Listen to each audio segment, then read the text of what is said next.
네, 이번에는 애널리스트 코너입니다. 자, 철강, 네, 이쪽 얘기인데요. 중국과 중국 밖의 온도차가 극심하다고 하는데 어떤 의미인지 유진투자증권 리서치센터 철강 항공 애널리스트입니다. 박민진 연구원 함께합니다. 어서 오십시오. 네, 안녕하세요. 네, 오랜만에 뵙습니다. 최근에 이제 철광석 가격은 코로나19 직전 수준을 회복했다고 이렇게 보도 나오고 있고요. 철광석 가격의 강세 급반등의 배경 어디에 있다고 지금 보시는지요?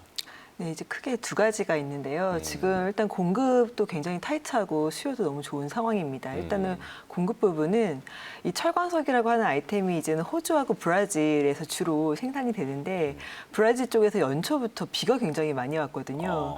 100년 만에 호우였다라고 하더라고요. 브라질이요? 네네.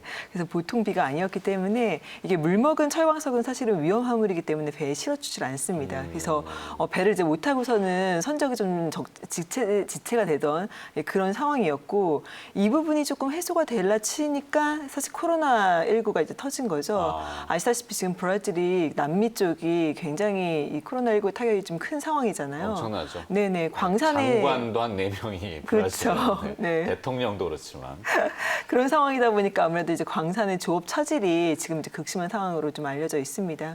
그래서 전반적으로 이제는 가장 고품위 철광석을 수출하는 지역이었던 브라질 쪽에서 이게 잘 안 넘어오고 있었던 네. 그런 상황이었다라고 볼 수 있고요. 두 번째는 이제 수요인데 이 철광석은 이제 철강을 생산하는데 가장 큰 주 원재료죠. 네. 그러니까 철광석을 누군가가 수요하고 있다는 거는 철강을 그만큼 많이 생산을 하고 있다는 소리인데 바로 이제 중국입니다. 예, 전 세계 조강 생산량의 50% 이상을 차지하는 중국에서 워낙에 지금 철강 생산이 많이 늘고 있기 때문에 지금 6월 달까지 누계로 철광석 수입이 YY로 9% 이상 증가하고 있는 상황입니다. 네. 그러니까 수요는 견조한데 지금 공급은 계속 타이트한 상황이 철광석 가격에 이제 강력한 지지 요인으로 작용을 하고 있다고 보고 있습니다. 그렇죠. 오늘 타이틀이 중국 내부하고 중국 외부의 그 온도 차인데 왜 글로벌사들은 지금 이제 말씀하신 여러 가지 요건들 때문에 그리고 또 글로벌 경기의 둔화 우려 때문에 공급을 줄이는데 감산을 하고 중국은 왜 계속해서 생산을 늘리고 또 수요나 수입도 이렇게 많이 하는 이유가 뭡니까? 네, 굉장히 간단한 이유입니다. 네. 중국은 철강 수요가 굉장히 좋다라는 게 이유입니다. 오. 네, 그러니까 이게 이제 바로 중국과 중국밖에 온도 차이인데요.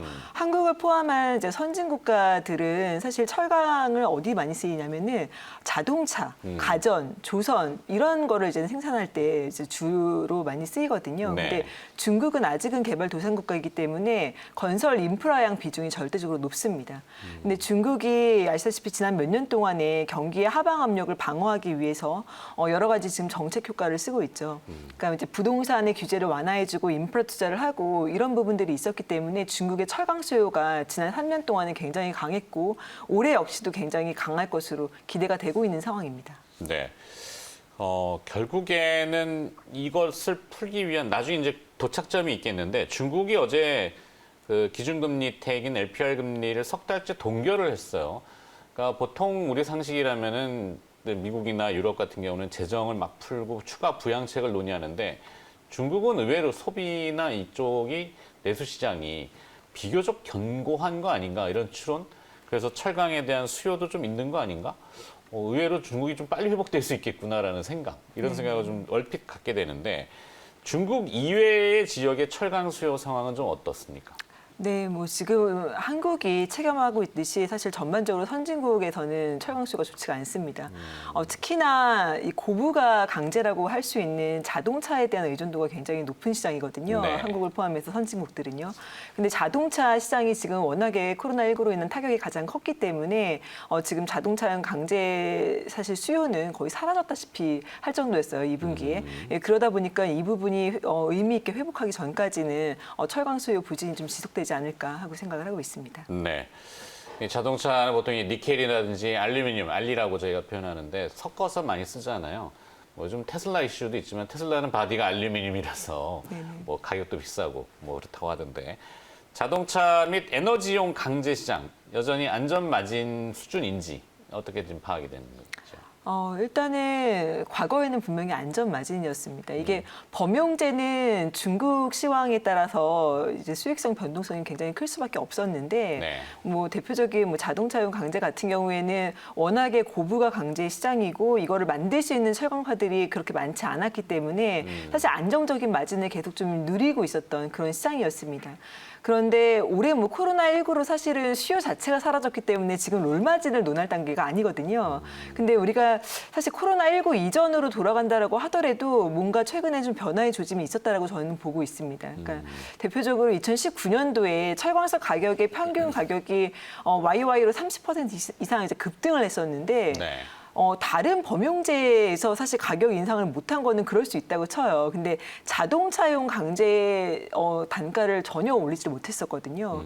이거는 분명히 과거하고는 수급 변화가 좀 생겼다라는 것을 의미하고 2017년도 이후부터 사실 둔화 추세에 있었던 글로벌 완성차 판매 대수가 영향을 주지 않았나라고 보고 있습니다. 국내에 뭐 포스코를 포함해서 뭐 그 일본의 신일본제철 그리고 그렇죠. 중국 업체들 모두 다 이 고부가 강제인 자동차 강판에 집중적으로 사실 투자를 해왔거든요. 그래서 우리의 캐파는 늘고 있었는데 전방인 사실 완성차 시장의 판매 대수는 감소 추세에 있었으니까 네. 이게 이제는 과거처럼 굉장히 타이트한 시장은 분명히 아니었다라는 거죠. 그래서 앞으로도 이게 코로나19로 인한 어떤 볼륨 타격을 회복을 한다라고 하더라도 과연 마진 스프레드가 다시 개선될 수 있을까? 이 부분은 상당히 좀 관심을 가지고 좀 지켜볼 이슈라고 보고 있습니다. 의문점이 생기는군요. 그렇다면은 이제 주택용도 사실 이제 철강이 많이 쓰이잖아요. 철근이긴 하지만 좀 뭐 그다음에 이제 뭐 H빔이라고 하는 것도 많이 쓰이고 그다음에 이제 인프라 투자. 자동차나 뭐 선박 쪽이 지금 조금 뭐 둔화하면은 인프라 투자 쪽으로 대체할 수 있는 수요들 이쪽은 좀 있는지 그리고 요즘 보면 디지털 혁명이라고 그러잖아요.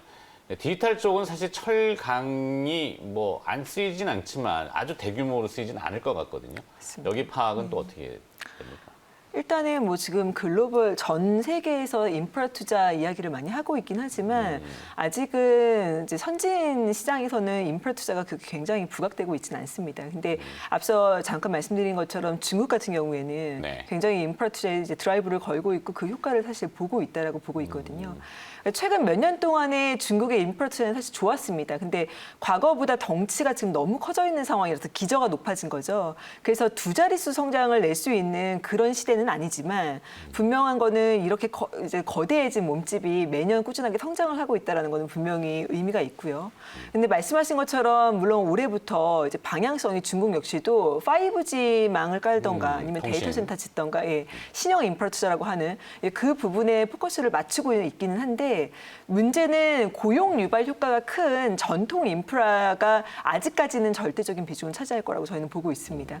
그래서 여전히 중국에서는 인프라 투자를 통한 어떤 철강 수요는 강할 것이다라고 이제 보고 있는데 근데 이제 많이들 질문을 하세요. 그럼 지난 몇 년 동안에 중국의 철강 수요가 좋았는데 왜 가격이 안 오르고 포스코의 주가는 왜 제자리입니까? 그렇죠. 네네 이게 이제는 핵심인데 네. 말씀드리고 싶은 거는 중국의 철강 수요가 나빠서가 아니라 수요 이상으로 사실 공급이 많이 늘고 있었다라는 게 가장 포인트거든요. 예. 그래서 올해 역시도 중국의 철강 수요가 나쁠 거라고 보고 있지는 않지만 공급이 수요 증가 부분보다도 더 크게 증가하는 것이 억제될 수 있느냐. 사실 그 부분이 핵심입니다. 네. 자, 어쨌든 철강사의 이익 레벨 개선이 쉽지가 않은 상황이라는 건 이제 우리 파악을 했는데 양호한 이제 또 현금 흐름이라든지 주주가치 재고를 이제 외치는 주주 재고 의지가 있는지 주목할 만한 포인트가 있는지 네. 국내 철강사 얘기를 좀 해주셔 접으셔서 네. 죄송해요 오늘 제가 말을 이렇게 왔다 갔다 하고 괜찮습니다. 다 알아듣고 있습니다. 네. 포스코 같은 경우에 최근 이제 자사주 매입을 꾸준하게 하고 있습니다. 자사주 매입. 네, 1조 원 규모의 자사주 매입 공시를 이제는 연초했었고요. 네. 1조라고 하면 굉장히 큰 금액인데 이거를 이제 1년 동안에 지금 이제 진행을 하면서 어떻게 보면 주가의 하단을 스스로 만들고 있는 그런 상황입니다. 근데 이런 시황에서 과연 1조 자사주 매입을 할 수 있는 여력이 있느냐가 사실 궁금하실 수 있는데 이런 시황임에도 불구하고 포스코는 연간 6조 이상의 에비타를 창출할 수 있는 그런 어떤 현금 체력을 보유를 하고 있습니다. 근데 이제 과거에는 우리가 이제 돈을 번다라고 하더라도 이게 캐퍼시티 투자를 했었어야 됐거든요. 그렇죠. 워낙에 이제 장치 산업이 투자비가 많이 들어가는 산업이다 보니까 번 돈의 대부분을 사실 투자를 했었어야 됐습니다. 하지만 2013년도 이후부터 철강 산업의 어떤 대규모 설비 투자 사이클은 이제 끝났습니다. 지금은 사실은 큰 어떤 대규모 규모의 뭐 공장을 짓는다거나 이런 이야기를 우리가 들어본 적이 없죠. 그렇죠. 예, 그 쓸 때가 마땅치가 않기 때문에 그 현금이 이제 따박따박 쌓이는 그런 상황이 됐고 지난 몇 년 동안에 계속 그걸로 이제 재무구조 개선을 해왔습니다. 그래서 지금은 포스코 같은 경우에는 재무적인 체질은 뭐 더 이상 뭐 끌 빚이 많이 없다라고 표현을 해도 과언이 아닐 정도로 굉장히 건전해져, 빅베스? 이렇게 표현할 수 그렇죠. 건전해져 있는 그런 상황이고요. 그러면은 지금부터 생기는 어떤 현금 여력으로 무엇을 할 것이냐라고 했을 때 주주가치 제고도 바로 그 가운데 하나가 될 수 있다라는 것을 여실히 지금 보여주고 있다라고 보고 있습니다. 네. 우리가 다 알지 않습니까? 이 포스코는 사실 이 전 정부에서 망가져버린 기업. 민감하니까 빼고. 네. 자, 눈빛으로 그 질문을 안 하셨으면 좋겠다고. 네. 자, 철강 업종 내 탑픽 기업 보죠. 네. 뭡니까? 일단은 올해 하반기는 이제 풍산이라는 기업을 풍산. 지켜보고 있습니다. 네, 풍산이라고 하면 대표적인 구리 관련주죠. 네. 말씀하신 것처럼 이제 전 세계적으로 인프라 투자를 할 것이고 뭐 중국을 중심으로 지금 인프라 투자 활발하게 이루어지고 있고요. 해서 이제 구리라고 하는 아이템의 수요가 실물 수요가 좋아질 수 있다라고 보고 있는데 구리는 사실은 실물 수요뿐만 아니라 투기적 수요의 영향도 굉장히 많이 받습니다. 근데 네. 지금 매크로 상황이 투기적 수요를 자극할 수 있는 어떤 여러 가지 요건들을 잘 갖추고 있다고 보고 있습니다. 일단은 달러화가 연초 레벨까지 지금 하향 안정화되고 있는 상황이고 그리고 계속 이제는 코로나19로 인해서 각국에서 지금 유동성 공급을 계속 해주고 있는 상황이기 때문에 이런 상황에서 이제는 구리를 가장 많이 소비하는 중국이 코로나19로 인한 타격에서 좀 가장 먼저 벗어나는 모습을 보여주고 있기 때문에 구리에 대한 어떤 전반적인 수요가 개선될 수 있는 여지가 있었다라고 이제 보고 있습니다.